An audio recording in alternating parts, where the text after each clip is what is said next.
अस्सलाम वालेकुम and welcome back my YouTube channel UB quiz. तो चलें आज का कोई स्टार्ट करते हैं। सवाल है कि इस इंसान के पास 80,000 खादिम होंगे।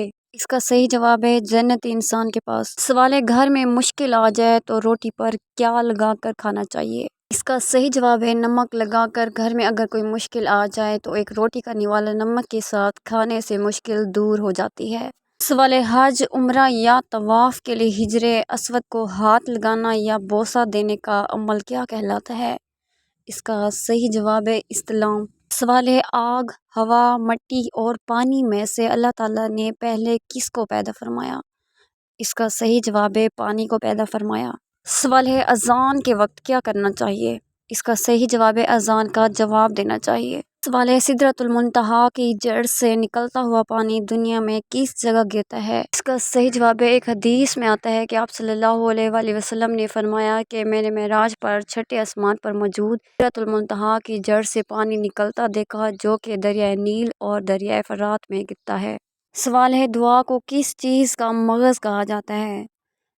इसका सही जवाब है इबादत का। सवाल है वो कौन सा काफिर है जो पहले कर्जदार था फिर एक बादशाह बन गया। इसका सही जवाब है फिरौन। सवाल है हज़रत आयशा रज़ी अल्लाह ताला अन्हा का निकाह किसने पढ़ाया था। इसका सही जवाब है हज़रत अबू बकर सिद्दीक़ ने। सवाल है किस नबी की दुआ पर अल्लाह ताला ने बगैर बादलों के बारिश बरसाई थी। इसका सही जवाब है हज़रत लूत अलैहिस्सलाम।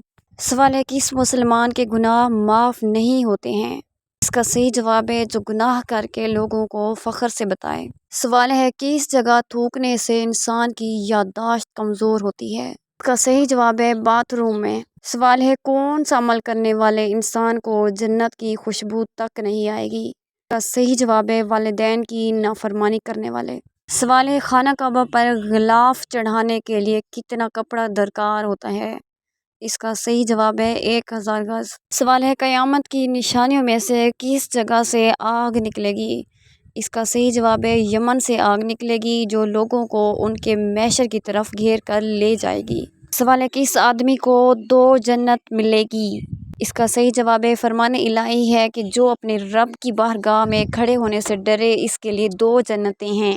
सवाल है सब्जियों में से आप सल्लल्लाहु अलैहि वसल्लम को कौन सी सब्ज़ी सबसे ज़्यादा पसंद थी। सही जवाब है आप सल्लल्लाहु अलैहि वसल्लम को सब्ज़ी में से कद्दू पसंद थे। सवाल है गार हिरा में आप सल्लल्लाहु अलैहि वसल्लम कौन सा खाना तनावल फरमाते थे और ये खाना कहाँ से आता था। इसका सही जवाब है क़याम गार हिरा में आप सल्लल्लाहु अलैहि वसल्लम सत्तू और पानी तनावल फरमाते थे। खाना भी तो हज़रत खदीजा लेकर आती और कभी आप सल्लल्लाहु अलैहि वसल्लम खुद घर तशरीफ़ ले जाते और दो तीन रोज़ का खाना साथ लाते। सवाल है 6 माह से ज़्यादा अगर कोई तस्बीह पढ़ी जाए तो इंसान के साथ क्या होता है। इसका सही जवाब है जो इंसान तवील अरसे तक मिसाल के तौर पर 2 या 3 साल तक तस्बीह करता है तो फिर तस्बीहात ताकतवर हो जाती हैं। अगर कोई शख्स 3-4 तस्बीहात रोज़ाना करता है 4 साल से तो वो तस्बीहात इसके इर्द गिर्द के हिफाजती पिलर बन जाती है। इंसान को इन तस्बीहात का आसरा हो जाता है। इंसान की बलाएँ टलती हैं। मुख्तसर ये कि ज़्यादा तस्बीहात करने वाले इंसान की तरफ अल्लाह की रहमत तवज्जो हो जाती है और वो इंसान कभी भी ज़हनी दबाव में नहीं रहता।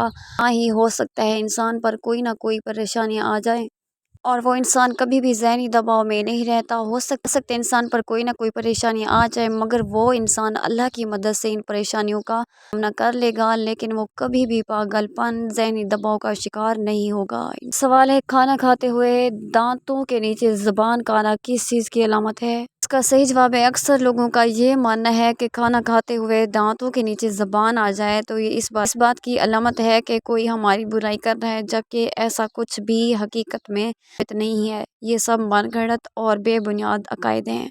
Thanks for watching and don't forget to subscribe my channel.